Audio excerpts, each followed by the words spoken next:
ஒரு வலிமையான சிங்கம் வாழ்ந்தது. அதன் அருகில் அதன் 3 அழகான குட்டிகள். ஒரு நாள் சிங்கம் குட்டிகளிடம் சொன்னது, இந்த காடு நம்முடைய வீடு, அதை பாதுகாப்பது நம்முடைய பொறுப்பு. அந்த இரவில் காட்டின் ஒரு பக்கம் இருந்து பயங்கரமான சத்தம் கேட்டது.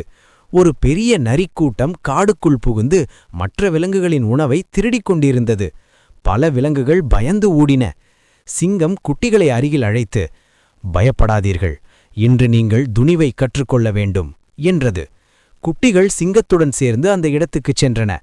நரிக்கூட்டம் அவர்களை பார்த்து சிரித்தது.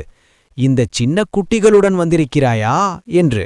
அப்போது குட்டி முன்னே சென்று, நாங்கள் சின்னவர்களாக இருக்கலாம், ஆனால் இந்த காடு எங்களுடையது என்று உரக்க கத்தினது.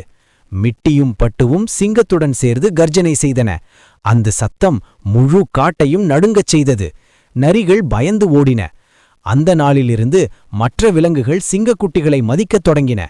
அவர்கள் கற்றுக்கொண்டார்கள், துணிவும் ஒன்றுபட்டால் எந்த ஆபத்தையும் வெல்லலாம்.